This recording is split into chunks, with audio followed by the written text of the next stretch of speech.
glory and honor to our loving Savior Jesus Christ. We give double honor and respect to our dearly beloved parents in the Lord, and we will always remember and cherish the blessed preachings and teaching of our dearly beloved pastors, Wildy Estrada Almeda, and beloved Assistant Pastor Lina C. Almeda. Greetings din po to our beloved Almeda family, beloved preachers, worker, and beloved brethren and visitors. Nagpapasalamat po sa mahal na Pinoon sa ginito ang pagkakataon po na ito na mapupurihan ko po at mapapasalamatan ang ating pinakamamahal na Panginoon po. Nagpapasalamat po ako sa mahal na Panginoon sa lahat ng biyaya at pinagkaloob niya po sa akin. Nagpapasalamat po ako sa mahal na Panginoon, mga minamahal na sa 4 na taon na pag-aaral ng abang lingkod nyo sa kolehiyo, isa na rin pong ganap na may degree holder na rin po ang inyong abang lingkod, mga minamahal. Nagpapasalamat po ako sa mahal na Panginoon na kung mas mahirap makapasok sa isa sa mga university dito sa Pilipinas, mas mahirap po ang makapagtapos o makalabas sa university na meron po tayong degree holder. Napatunayan ko po yan, mga minamahal, sa 4 na taon. Ang iyong abang lingkod, mga minamahal, from the start, first year pa lang po, may pasok na po ako every Saturday. We all know po, mga minamahal, na meron po tayong every overnight. Tapos, syempre po, pag overnight, lagi po dumadalo ang kahabagan ng mahalap ang yung abang lingkod, mga minamahal, dumadalo po ako sa banal na gawain. Tapos after that, mga minamahal, Monday to Friday, especially po nag-OJT po ako that time. Nag-OJT po ako sa isa sa school dahil education po ang course ang tinake ng course ng abang lingkod, mga minamahal. Nag-OJT po ako sa isa sa mga public school doon sa Pasig, mga minamahal. Monday to Friday, nasa OJT po ako, mga minamahal. Tapos, nakakauwi na po ako, mga minamahal, 9 or 8 p.m. ng gabi. Tapos, didiretso na po ako dito sa banal na gawain. Tapos, pag kinabukasan po, mga minamahal, after gawain, didiretso na po ako sa university kung saan po ako nag-aral dahil kailangan ko din po mag-take ng reviews, mag-review po kami every Saturday. Nandiyan po, mga minamahal, walang tulog, walang kahit ano, mga minamahal, walang review kasi every Saturday kailangan po namin mag-exam. Kailangan maipasa po namin yon ang exam na yon, kasi kung hindi namin maipasa yon, hindi po, kailangan po sa another Saturday, kailangan po, hindi po kami makaproceed sa another Saturday kung hindi po namin mapasa ang exam sa nung nakakang Saturday. So, kailangan po ipasa po namin every Saturday yung exam po na yan. Subalit, mga minamahal, walang review. Ang mga classmate ko, mga minamahal, nagre-review na sila. Nakikita ko sa chat, sa GC namin, mga minamahal, na grabe, magdamagan ng review nila tuwing Friday kasi yun lang po yung time namin na maka-review tuwing Friday ng gabi. Kasi Monday to Friday na sa OJT po kami. Nandiyan po, mga minamahal, ang abang lingkod. Wala pong review. Pagdating sa school, ang hawak pa rin ng mga classmate ko, papel na napakakapal, binabasa pa ulit-ulit, kinakabisadong sagot, kinakabisado lahat ng tanong. Subalit ang abang lingkod, mga minamahal, pumipikit na po ang mata dahil sa sobrang antok. Pero nandyan ang mahal na Panginoon, mga minamahal, na pinapatnubayan na every time na nagpipray po ako sa mahal na Panginoon na bigyan niya po ako ng wisdom, knowledge. Kasi saga ng akin, mga minamahal, kahit tinuro na o natutunan namin sa OJT, nakakalimot pa rin ang abang lingkod nyo. Ang abang lingkod, mga minamahal, dahil makalimutin po talaga ako. Nandyan po, mga minamahal, ang daming kinakabisadong batas, ang daming kinakabisado na mga sa mapa. Nandyan ang abang lingkod yung mga minahal. In just one snap, mga minamahal, nandyan, nagpipray lang po ako sa mahal na Panginoon.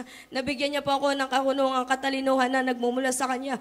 Nandyan, mga minamahal, pag exam, 2 mistakes, 1 mistake, 3 mistakes, ang nakukuha ng abang lingkod, mga minamahal, na saga ng akin, wala pong kakunungan. Nandyan, struggle sa lahat, dahil lalong-lalo na pag sobrang antok, wala nang pumapasok sa isip ko. Lahat ng mga tinuro sa amin, hindi na inabsorb ng utak ko kasi wala na talaga na mga kaibigan ko, sabi kasi, bakit ka pa kasi dadalo sa gawain nyo? kasi dapat mag-review ka na lang. Pero ang abang lingkod, mga minamahal, walang imposible sa mahal na Panginoon. Pag inuna mo ang gawain ng mahal na Panginoon Jesus, hindi kanya ipagpapahiya, mahal na mga minamahal. Nandiyan na ang abang lingkod yung mga minamahal na sa 4 na taon yan, every Saturday may klase, every Saturday may exam, every Saturday may presentation, every Saturday may kakabisaduhin, may i-present. Nandyan, mga minamahal, ni isang araw, ni isang Sabado, hindi ako pinabayaan ng mahal na Jesus na nandyan ang mahal na Jesus, nagagabay, nagbibigay ng kahunungan, katalinuhan sa abang lingkod yung mga minamahal. Nandyan, we all know din po, mga minamahal, na sa sisters, bawal po tayo mag-pants. Meron po tayong choice na mag-pants, pero hindi po tayo pwede mag-pants, mga minamahal. Tapos, lagi ko pong, first year pa lang po ako, inilagay ko agad po yun sa kanila, sa mga classmate ko na bawal po ako mag-pants. Sabi nila, ang daming tanong, nalaman nila na bawal po ako mag-pants, ang dami nilang tanong, bakit kahit sa pagtulog, kahit sa pagligo, hindi ka pwede nakapalda. Sabi ko, yes, kahit nakatulog o na gabi o araw o nasa dagat po tayo, bawal tayo na hindi nakapalda. Yun ang sabi ko sa kanila. Tapos, mga minamahal, every PE po namin, lagi pong sinasabi na kailangan po may PE uniform po talaga kami. Tapos, lagi ko po sinasabi na bawal talaga. Tapos, sabi, anong gagawin mo kung hindi ka naka-PE? Anong gagawin mo? Tatabi ka lang? Yun po sabi ng professor ko. Pero mga minamahal, ang abang lingkod nyo, ni minsan, sinabi ko na yun na bawal po ako mag-pants or anything na kahit magpalda po ako, nagpapalda po ako every PE namin. Sabihin pa yan, mga minamahal, na ang haba-haba ng palda mo, paano ka makapiyan? Next PE namin, masahabaan ko pa pong palda ko. Tapos sabi, ano ba yan ang PE mo? Nakapalda ka na naman. Lagi yung sinasabi nila yon, mga minamahal, na lagi ka nakapalda sa tuwing PE nyo. Pero ang abang lingkod yung mga minamahal, lagi silang nag-adjust sa abang lingkod yung mga minamahal na, sige, ito na ang ating costume, ito ang gagawin natin sa PE. Kasi bawal niya si Teresa, bawal siya magsuot ng pants, bawal siya sa ganito, bawal siya sa short, bawal siya sa pants. Kaya ang abang lingkod yung mga minamahal na buong 4 na taon, sa buong pag-aaral ko, minsan na hindi po ako nakapag-pants, inuuna ko po kahabagan na mahal na Panginoon Jesus, sa unang dalangin na mahal na pastor, nandyan na hindi ako pinahiyaan na mahal na Panginoon Jesus. Sa mga grado, hindi po ako pinahiyaan na mahal na Panginoon Jesus.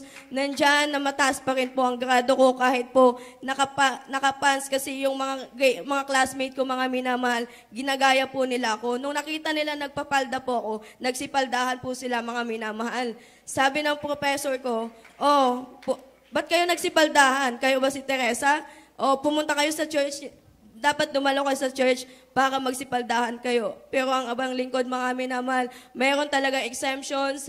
Pag-anakan ng Diyos, mga minamahal, nandyan sa 4 na taon, even nung high school, ng senior high, nandyan, mga minamahal, na hindi ako pinabayaan na mahal na Panginoon Jesus. At nung nakagraduate na po, nung July 29, nakagraduate na po ang abang lingkod nyo.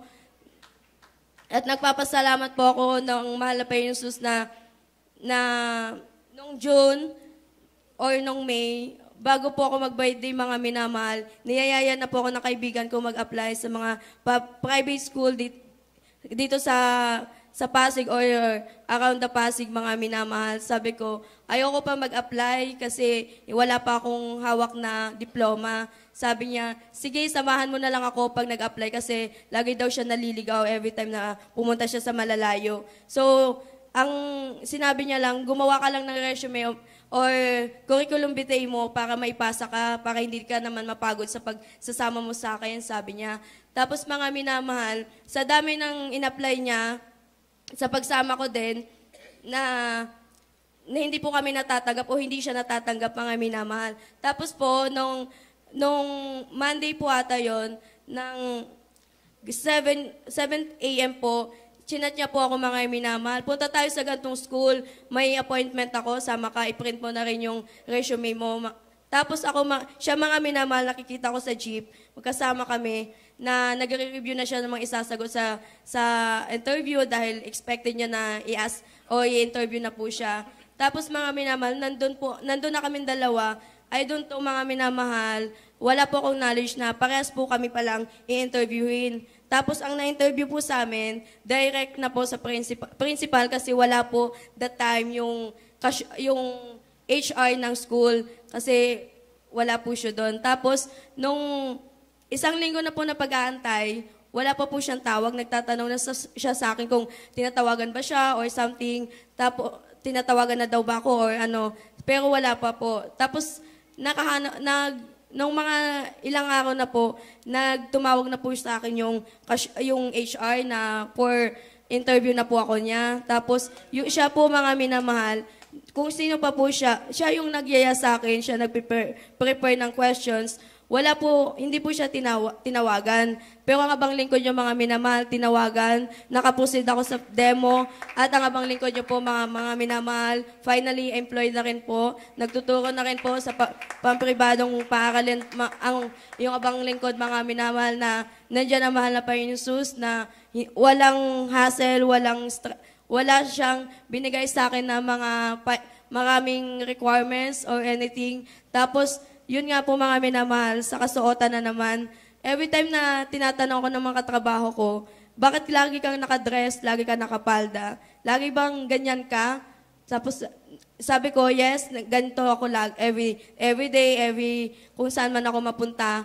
Tapos, hindi po sila naniniwala, akala lang nila po mga minamahal. Pag every time na umaalis lang po ako, ganon, nakapalda. Tapos nung team building po kami, nakasama po ang abang lingkod yung mga minamahal. Napatunayan po nila na every time na kahit mag-swimming or matulog, nandiyan nakapalda pa rin po tayo, nakadress ng mahaba at nagpapasalamat ako sa malapay sus na yan, mga minamahal na every time na magtatanong na sila or yung ibang tao, sila na mismo po ang nagsasabi na bawal si Miss Teresa niyan dahil iba yung religion niya, sinusunod nilang kabanalan. Nandiyan nagpapasalamat ako sa mahal na Panginoon Jesus, sa unang dalangin ng mahal na pastor, mga minamahal. Kahit ang matigas na puso, pinapalambot ng mahal na Panginoon Jesus, ang mga puso nila, even yung boss ko, nandiyan sinasabi na, sige, suotin mo, gusto mo, bahala ka, basta ikaw masunod sa kasuotan mo, nandiyan ang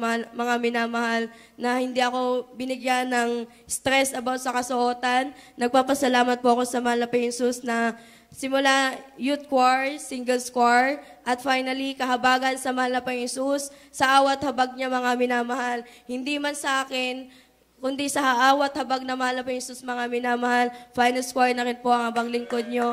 Nandiyan hindi po kakapat-dapat, nandyan, minarapat lang na mahal na Panginoon Jesus at kinahabagan. Kaya ang pinakamataas na pagpupuri, pagluwalhati ay tangis sa ating pinakamamahal na Panginoon Jesus po lamang. Hallelujah. Amen. Praise the Lord. God bless you po, beloved Sister Teresa Cuate.